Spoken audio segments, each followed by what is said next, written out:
존경하는 동대문 구민 여러분, 전농동 답신리 1동 장성훈 의원입니다.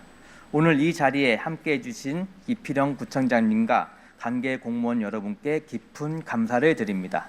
오늘 저는 우리 동대문구의 경제와 민생을 되살리기 위한 골목형 상정가의 전역 지정의 필요성과 동대문구 안전 예방의 집행부의 적극적인 실천을 촉구하고자 이 자리에 섰습니다. 구청장님 그리고 부서장님, 지금 우리 소상공인들은 고금리, 고환율, 고물가라는 삼중고 속에서 사상 최악의 위기를 맞고 있습니다. 지난 한 해 동안 폐업을 신고한 소상공인은 100만여 명에 달하며 우리 동대문구에서는 작년 한 해 7,233명의 사업자가 폐업 신고를 했습니다. 올해는 이를 넘어설 것이라는 관측까지 나오고 있습니다. 매 30초마다 한 명씩 가게의 문을 닫는 상황으로 현재 이 순간에도 관내 사업자들은 살기 위해 발버둥을 치고 있습니다. 우리는 민생경제의 붕괴에 직면하고 있습니다.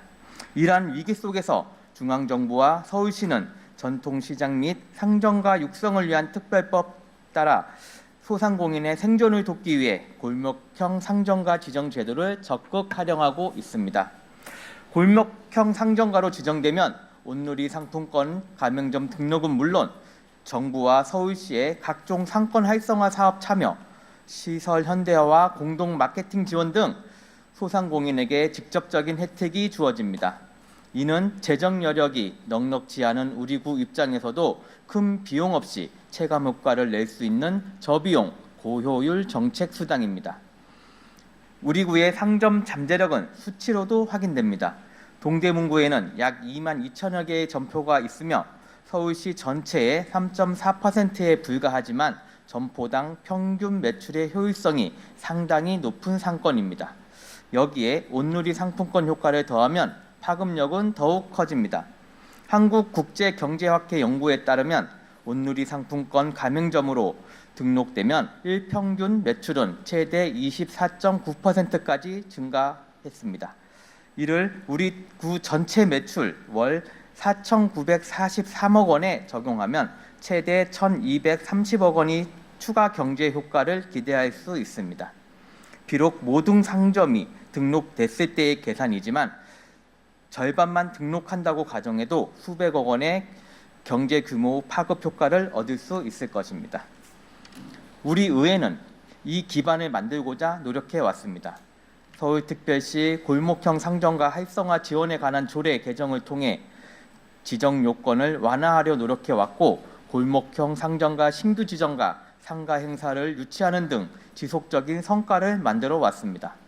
그럼에도 현재 우리 구 골목형 상정가는 실개소에 머물고 있습니다. 동대문구 전체 점포 수인 2만 2천여 개의 점포 대비 0.03%에 불과합니다. 나머지 99.97%의 상권은 온누리 상품권 가맹 및 정부 지원 사업에서 배제된 행정적 사각지대에 놓여 있는 것입니다. 이제는 집행부가 답할 차례입니다. 제도적 기반은 충분히 마련되어 있는데 왜 여전히 확산 속도가 느린 것입니까? 첫 번째 질문입니다. 구청장과 관계 부서장께서는 이러한 소상공인의 절박한 현실을 해결하기 위해 우리 구의 골목형 상정가 지정 현황을 어떻게 파악하고 있으며 그 동안의 성과와 더욱 확대하기 위한 구체적인 대응책은 마련되어 있습니까?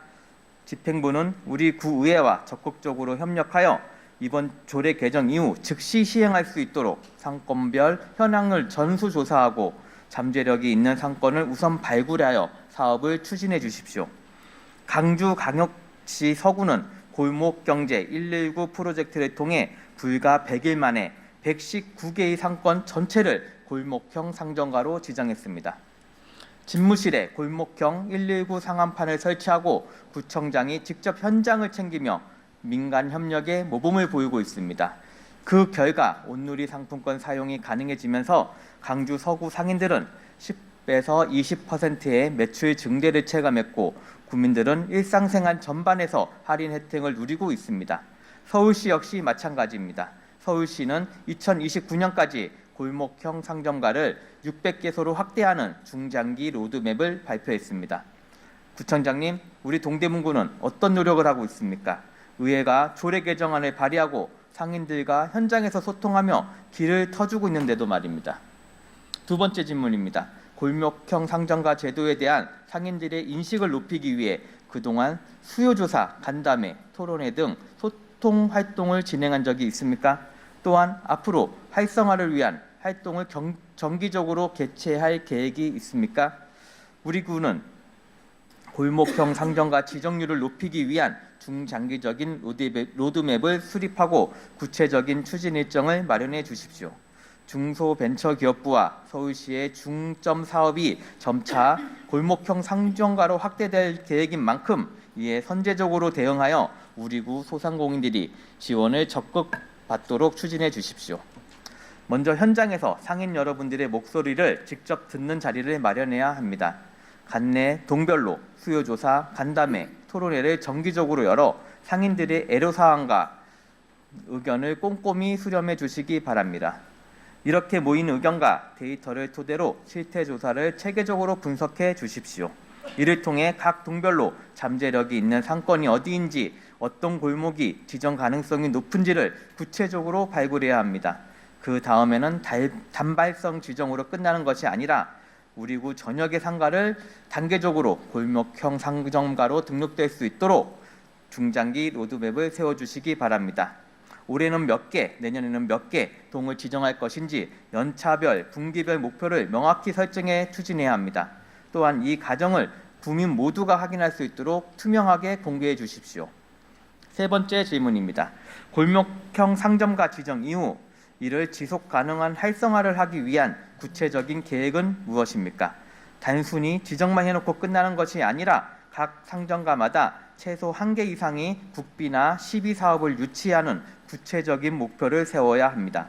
이에 본 의원은 상점가마다 국비 시비 사업을 연결하고 지금보다 더 많은 상권 매니저를 배치할 것을 제안합니다.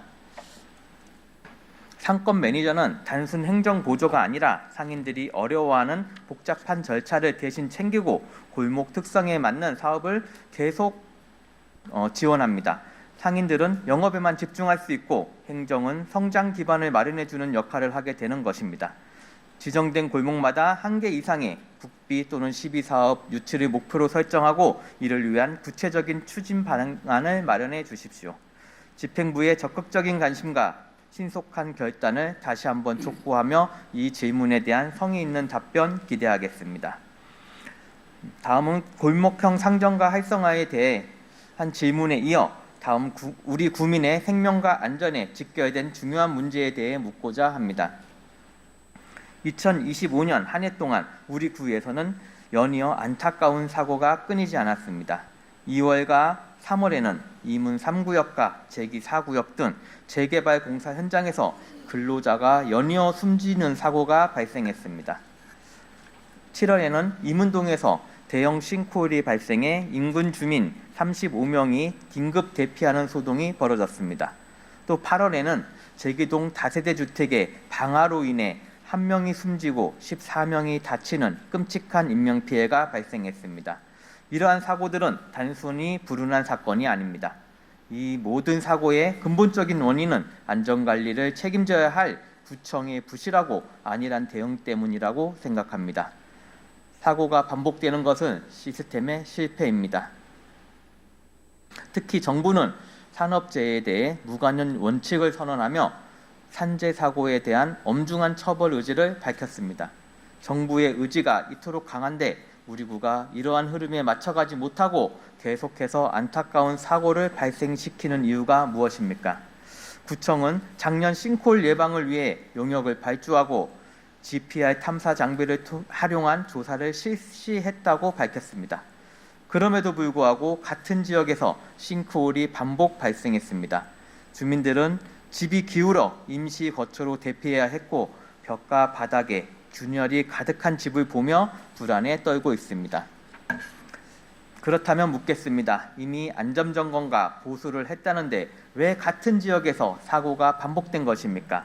해당 용역의 범위와 방법에 한계가 있었던 것은 아닌지 놓친 것은 없는지 구청장은 분명히 밝혀야 합니다. 또한 견산 현장에서의 연이은 사망 사고도 큰 문제입니다. 재개발, 재건축 현장이 많은 우리 구의 특성을 고려하면 중장비 사고나 철거 과정의 사고가 언제든지 발생할 수 있습니다. 우리 구청은 관내 건설 현장에서의 안전사고 가능성을 제대로 점검하고 있습니까? 사고가 터지고 나서 뒤늦게 수습하는 방식으로는 주민의 안전을 지킬 수 없습니다. 구청장은 이번 사고들을 단순히 개별 사건으로 치부하지 말고 우리 구 전반의 안전관리 시스템에 구조적인 허점이 있는 것은 아닌지 점검해야 합니다. 싱크홀 예방조사, 복구, 건설 현장의 안전점검, 화재 취약지 관리까지 모두 아우르는 종합적인 대책을 세워야 합니다. 무엇보다 주민들에게 조사 자료와 안전지도를 투명하게 공개해 국민이 직접 확인하고 안심할 수 있는 체계를 갖추어 주십시오. 이상으로 구정 질문을 마치도록 하겠습니다. 경청해 주셔서 감사합니다.